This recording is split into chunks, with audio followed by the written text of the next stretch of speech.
Yon mga masters, bali 8 videos, araw-araw tuwing umaga na po tayo mag-a-upload.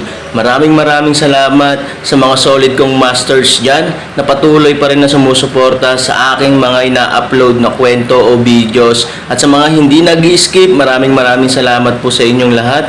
At mag-iingat po kayo palagi and God bless. Magandang gabi mga masters, bali ngayon po ay 8 videos po ma-upload ko po sa aking YouTube channel. Tama nga mga masters, 8 videos nga po ma-upload ko. Yon, what's up mga masters? Nandito na naman tayo sa panibagong araw, panibagong kabanata na naman ang pagsasama-samahan natin ngayon guys.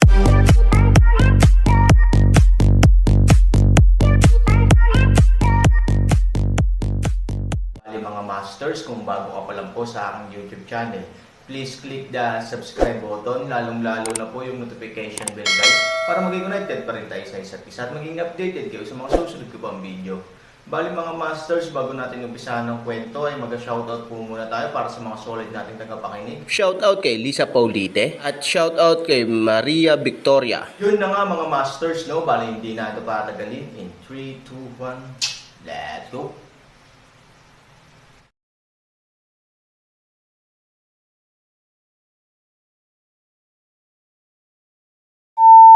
Biglang namula ang mukha ni Fumi na may palm print na kasing laki ng hinlalaki. Ginseng sanggol isang sampal fan, tumalon pabalik sa Aaron ng kamay, tumitingin sa Fumi hindi kapanipaniwala at galit na nakatitig sa kanyang sarili. Ginseng sanggol helplessly kumalat ang kanyang kamay, huwag tumingin sa akin, hinayaan niya akong matamaan ka. Hindi pinansin ni Han Sanchen si Fumi. Umupo siya sa tabi ng kama at malamig na sinabing, itong sampal na ito ay isang aral para insultuhan mo ang asawa ko. Kung maglakas loob kang magsalita muli ng bastos, mas malala pa sa kamatayan ang mararamdaman ko sa iyo. Umalis ka na. Hindi umalis si Fumi. Galit na tumingin siya kay Aaron at sinabing, bakit ka nagkukunwaring mataas sa harap ko? Mula nang dumating ka para tulungan ako, hindi mo ba ako kinikilabutan? Panipi. Sa tingin mo ba nailigtas ko ang gang mo dahil ako nagustuhan mo ba? Galit na galit si Aaron na gusto niyang tumawa. Ano pa? Tumanggi si Fumi at sinabing, mahirap ba para sa iba? Hindi ko alam kung saan mo nakuha ang tiwala ng fan mo. Aaron manunuya paraan. Nakita ito ni Fumi, bumangon at naglakad papunta sa Aaron, hinawakan ang kanyang kamay at gustong ilagay ito sa kung saan. Obviously, ayaw niyang patuloy na umarte ng matangkad si Aaron sa harap niya. Ang enerhiya ni Aaron ay ipinapadala mula sa kanyang katawan. Biglang nakaramdam ng kakaibang puwersa si Fumi, at direktang lumipad ang buong tao. Pagkatapos ay binasag niya ang mesa at bumagsak sa lupa ng malakas. Mabangis ang ekspresyon ni Fumi, at nakatingin siya kay Aaron. Dumating siya ng may kumpiyansa, ngunit saan niya naisip na magiging ganito? Aaron ang mga hakbang palapit sa kanya. Nang muling buhayin ni Fumi ang kanyang pag-asa, Aaron biglang binunot ang kanyang jade sword nang si Fumi ay nasa gulat, ang dulo ng espada ay direktang umabot sa ilalim ng baba ni Fumi. Hansani at sinabing may malamig na ngiti, hindi ako natatakot na sabihin sa iyo. Fumi, sa harap ko, mas mabuting iwaksi mo ang iyong kasuklam-suklam na tiwala sa sarili, dahil isa ka lang kalapiteng mababa ang lipad sa aking paningin, maintindihan. Asawa, halatang hindi naintindihan ni Fumi ang kahulugan ng Aaron, at mabilis na nagpaliwanag, hindi pa ako ginalaw ng kahit sinong lalaki, ako pa rin. May mga mabubuting babae kahit ipinanganak sa mga bahay aliwan, may mga hindi kasing galing ng manok kahit pinanganak na mayaman, at ikaw Fu. Si Mei ang huli. Malamig na sinabi ni Aaron, hindi imposibleng umasa sa mga lalaki upang baguhin ang kanilang kapalaran, ngunit pinakamahusay na magkaroon ng isang degree sa lahat ng bagay, kung hindi, ito ay makakasakit lamang sa mga tao. Sa sandaling ang jade sword umatras, malamig na sinabi ni Aaron, umalis ka dito bago pa magbago ang isip ko at patayin ka. Hinawakan ni Fumi ang kanyang mukha, kinagat ang kanyang mga ngipin, at nagmamadaling lumabas ng bahay na may matinding pag-aatubili. Upang tamaan ang isang tao, would you please do it yourself? Wait for Fumi to go, Ginseng baby dissatisfied way. 1. Ayaw kong tamaan ang isang babae. 2. Hampasin siya ng madumi ang mga kamay ko. Malamig na sabi ni Aaron. Paano mo ako papayagan? Ginseng sanggol na nalulumbay kamay sa kanyang puwit-wipe, tumitingin sa 3,000 mga bagay, isang tumalon umot-o-tok-tok sa 3,000 sa likod, ano ang iyong ginagawa? Pumunta sa isang masayang lugar. Aaron smiles. Pagkatapos, gamit ang isang kamay, inihagis niya sa kanyang balikat ang ginseng baby. Tumalon din si ginseng baby sa balikat ni Aaron, sumunod sa Aaron sa malakas na hangin, at nawala sa parehong lugar. Di nagtagal pagkaalis ni Aaron, nakapasok ang dalawang figure sa guest room ng Aaron. Nang sarado ang pinto, tinanggal ni So Yingxiao ang kanyang maskara, at sinundan siya ni Fu Li. Sa oras na ito, gulat na gulat ang mukha ni Ivory, ngunit para sa mabilis na pagkilos ni Ivory, sumisigaw na si Fu Li. Matapos makumpirma na siya ay nasa stable mode, inalis ni Ivory ang kamay na nakatikip sa kanyang bibig. Fu Yao, how could it be you? You haven't. Tinulungan ako palayo at nagtatakang sabi. Mahabang kwento. I'll tell you more later. Sinabi ni Ivory, bumalik kami sa pagkakataong ito para iligtas si Fu Mang. Aaron na ang nakatakda para sa Tianlao. Tatawagan kita dito. May importante akong pag-uusapan sa iyo. 3,000, buhay siya. Hindi pa. Muntik na akong nananaginip. Kahit na biglang lumitaw si Fu Yao sa kanyang harapan, kahit si Aaron ay buhay pa rin. Ang taong gumawa nito ngayon ay Aaron, di ba? Siya. Kaya niyang talunin si Lu Sheng nang hindi man lang nakipagkamay. Napakalakas na ba niya ngayon? Tulong upang iwanan ang buong tao na hindi kapani-pani walang nagulat na paraan. Tumanggo si Ivory. At ngayon, sa piitan. Sa madilim na kulungan, si Fu Mang ay nakahandusay sa lupa, ang kanyang buhok ay napakalambot. Nang marinig niya ang mga yabag ay hindi man lang niya inangat ang ulo niya. Nakangiting sabi niya, ano? Fu Tian, hindi mapigilan ng matandang magnanakaw na patayin ako sa wakas. Totoo rin na nawasak na ang pamilya niya sa kamay niya, kaya hindi niya ito ginagawa ng 2 beses.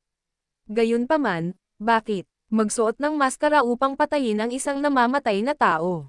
Aaron ngiti, hindi nagsalita, ay magiging isang palayok ng alak sa bilangguan, at pagkatapos ay isang puwit na kaupo sa tabi ng inumin. Natawa si Fu Mang at hindi natakot sa lason sa alak. Dahil dito, iniangat niya ang kanyang ulo at ininom iyon. Masarap na alak, sumigaw si Fu Mang, at komportable siya.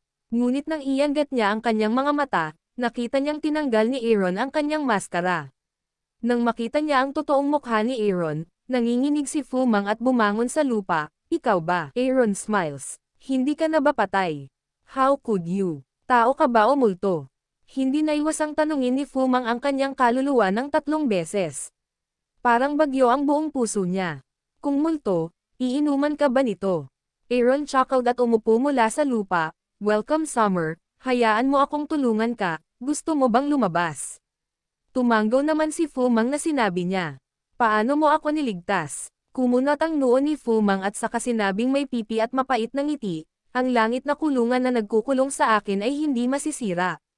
Parang panaginip ng hanggal na buksan ang kulungan ng langit sa pamamagitan ng puwersa dahil sa iyong paglilinang sa ethereal na mundo. Sino ang nagsabi sa iyo na ako ay nasa ethereal realm? Tumawa si Han Sunny at pumunta sa Tianlong, maliwanag na nasa kaharian ako ng 8 kaparangan, okay. Ang mga sulok ng kanyang bibig ay malumanay na kumawit ng isang ngiti, sa susunod na segundo, Aaron kamay fiercely hawak ang mahigpit ang malaking kandado ng Tianlong, mabangis na enerhiya, doon oras na hindi maaaring sirain ang malaking pag-urong, fiercely nagbigay ng isang putok, ang pinakamalawak na kadena agad na bumukas. 8 basura, nanlaki ang mga mata ni Fu Mang. Sa mundo ng 8 direksyon, kung sinasabing kinakatawan ni Zuxi ang master, kung gayon si Bawang ang master sa mga tunay na master sa mundo ng 8 direksyon. Pagkatapos ng lahat, ang mga tunay na Diyos ay karaniwang binabaliwala ang lahat, habang si Bawang ay karaniwang ang Panginoon ng mga mortal sa mundo ng 8 direksyon. Aaron, ilang buwan na lang kitang hindi nakita, pero umabot na sa 8 basura ang pagtatanim mo. Hindi ba talaga ako nananaginip? O niloloko mo ba ako? Kahit steady si Fu Mang, medyo natarante nang marinig niya ito. Pagkatapos ng lahat, ang 8 kaparangan na kaharian ay isang pangarap na hindi maabot ng maraming tao. Gayunpaman, mabilis na nagdilim ang mga mata ni Fu Mang, Ano ang magagawa mo kahit na ikaw ay nasa 8 kaparangan na kaharian? Ang pinakaloob na tarangkahan ng bilangguan ay gawa sa malamig na bakal sa loob ng libu-libong taon. Imposibleng sirain ito ng panlabas na puwersa kung wala ang tunay na Diyos. Panipi, gaya ng sinabi ni Fu Mang, nang sinubukan ni Aaron na buksan ang pinakaloob na hola, nalaman niyang kahit anong pilit niya, hindi naapektuhan ang pinto ng kulungan. Huwag mong sayangin ang iyong oras. Ngumiti si Fu Mang. Hindi nagsalita si Aaron, sinusubukan pa ring gumawa ng huling pagtatangka sa pinakaloob na hola. Umupo si Fu Mang, umiling at sinabing may mapait na ngiti, nga pala, paano mo naisip ang bumalik na may dalang maskara? Napakababa ng tingin sa iyo ng mga taga-Faya. Sobrang guilty si Fujiya ngayon. Nakatulong ka, sila. Tingnan mo ang kakayahan mo. Ang sarap hampasin sa mukha nila. Aaron smiles. Misteryosong tao. Haha, nabalitaan ko na sinabi sa akin ni Fuli na may isang misteryosong lalaki ang lumabas para patayin ang lahat ng panig sa martial arts competition. Sa unang pagkakataon, nilabag niya ang mga panuntunan ng martial arts competition ng 8 Directions World at pumunta sa ang libingan ng Diyos ay hindi kayang mabuhay sa wakas kasama ang kalooban ng Diyos. Bagamat sa buong buhay niya ay nakakulong siya dito, siya ay palaging nagmula sa isang mataas na pinagmulan ng pamilya, kaya siya ay palaging nag-iisa at mayabang. Hindi niya pinapansin ang maraming bayani sa mundo, ngunit hinahangaan niya ang misteryosong lalaki. Pagkatapos ng lahat, ito ay isang mahusay na tagumpay upang labanan ang lahat ng mga bayani at talunin ang ginto ng pamilya Lo. Mas kahanga-hanga ang makaretreat mula sa Shenjong. Ngayon, paanong hindi mabigla at hahangaan ang mga tao? Naisip pa ni Fu Mang na kung si Fujiya ay may mga ganitong talento para tulungan siya, bakit ngayon pa? Siya nahulog sa altar. Nakakalungkot lang na ang isang henerasyon ng mga bayani, kung tutuusin, ay matapang ngunit hindi maparaan, at sinira ng iba. Sabi ni Fu Mang ng mapait na ngiti. Kung siya ay naging matapang at maparaan, hindi siya magkakaroon ng kanyang buhay upang iligtas ka ngayon. Sumagot si Aaron. Tumawa si Fu Mang at walang kamalay-malay na sumagot, hindi ko siya kilala, paano siya dumating upang iligtas ako? Biglang natigilan si Fu Mang, Aaron, hindi mo sasabihin sa akin, ikaw ba ay isang misteryosong tao? Mask, oo, maskara. Nakamaskara daw ang misteryosong lalaki, at nakamaskara din ang Aaron. Gayunpaman, patay na ang misteryosong lalaki, kaya hindi na inisip ni Fu Mang ang maskara, ngunit ngayon ay pinaalalahanan siya ni Aaron na biglang bumukas ang kanyang buong mata. Kung ito ay peke, ito ay garantisadong. Tumanggaw si Aaron. Damn it. Nagulat si Fu Mang sa pagmumura ni Biao, at tumayo mula sa lupa, hindi mo ba ako niloloko? Hindi kailanman naging sinungaling si Aaron. Aaron makita ang kanyang hitsura, hindi maaaring makatulong ngunit pilit ngiti paraan. Magsinungaling ka sa akin na ako ay isang tuta. Nang marinig ito, halatang natigilan si Aaron, dahil halatang hindi niya inaasahan na biglang magiging walang muwang si Fu Mang. Mukhang na-realize ni Fu Mang na sobrang nagulat siya at biglang nagwala. Nahihiya siyang ngumiti. I'm sorry. I'm just too excited. I didn't thought that the Godman who killed all sides should be. Ikaw. Walang choice si Aaron kundi ngumiti ng mapait. Biglang, sa oras na ito, humagalpak ng tawa si Fu Mang. Pagkatapos, ang buong tao ay nakahiga sa lupa, ang kanyang mga kamay ay humahampas sa lupa. Bang-bang. Ang buong lupa, dahil sa malakas na suntok ni Fu Mang, ay gumawa ng mga pagsabog ng tunog. Binawi ni Aaron ang kanyang lakas at tumingin kay Fu Mang, hindi niya talaga alam ang ginagawa ng lalaking ito. Yun na nga mga masters, no? Bali panibagong kabanata na naman yung natapos natin ngayong gabi. Muli, maraming salamat po.